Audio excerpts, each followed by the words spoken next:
Okay, so like imagine this, right? You're in this super important game, like the championship, yeah, and you're 1 point away from winning the whole thing. But there's this catch. The ref, well, it's like they've got it out for you. Every call is like, what? That doesn't make sense. You know that feeling, right? That total unfair. Like the whole system is against you. That's kind of what Zelensky is getting at with this whole thing at the UN about Russia and Ukraine. It's pretty clever, actually, how he takes that feeling, that everyday experience of like power imbalances and connects it to something with like global consequences, you know? Totally. And that's what we're going to, deep dive into today. Zelensky's speech at the UN, where he's really pushing hard for his peace formula, the 10 points, as the way to end this conflict.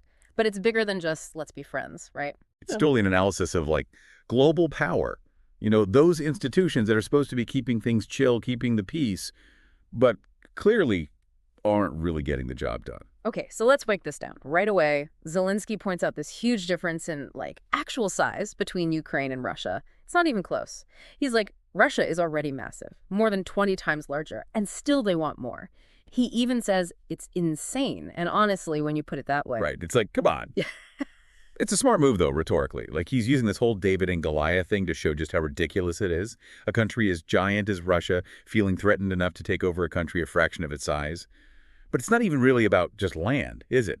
It's about power, control, the ripple effect. Exactly. Because if Russia can just walk into Ukraine, a country they already dwarf, who's to say they'll stop there, other countries have got to be looking at this like, uh-oh. Absolutely. It just plays into this deep-seated anxiety, especially for any country with its own baggage around territorial aggression. Yeah. Like, are we next?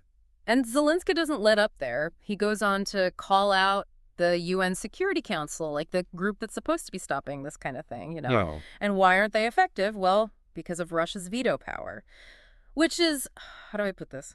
It's like giving a kid who starts food fights control over who gets dessert at the end. What could go wrong? That's perfect. Okay, so for those of us who maybe slept through Model UN, break it down. This whole veto power thing, what does it even mean, really, in the UN? Okay, so think of the Security Council, like the VIP table, right? You got your big players, U.S., UK, France, China, and Russia. Mm-hmm. They get to decide about, global peace, keeping things safe. But, and it's a big but, Russia, because they're permanently there at the VIP table, they've got this special power. Let's say they don't like what the group decides. Even if everyone else says, yeah, good idea, Russia can be like, nope, veto, and that's it. The idea is dead. Even if that idea is, good for the planet, keeps things from going boom. You got it.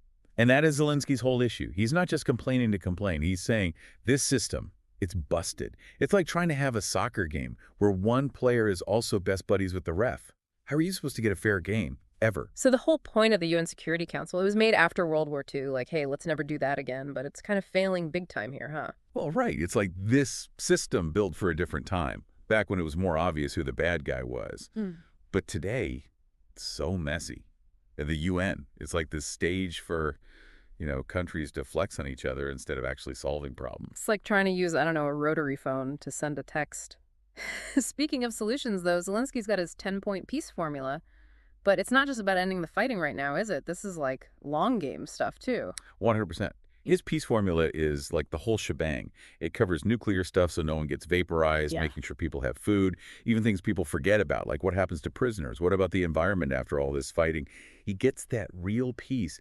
It's not just guns go quiet. It's about rebuilding, making sure it doesn't happen again, ever. And he makes it clear this isn't a Ukraine-only deal. This is like the blueprint for if any nation gets jumped like this, right? Totally. He's making it everyone's problem, everyone's solution. In fact, he talks about how this is different from like those half measures, a truce for a bit, but nothing really changes. It's like he's saying, look, this isn't a time for just patching things up. We need a real fix, a lasting one.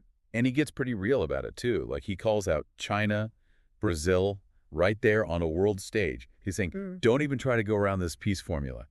Don't try to find some other way that maybe makes Russia happy for 5 minutes, but just makes things worse later on, It's kind of a power move, though, right? To be like, hey, China, Brazil, I'm talking to you. It's smart. He's showing everyone, look how complicated this is. China, Brazil, they've got their own thing going on, right? Relationships with Russia, with the West, it's all connected.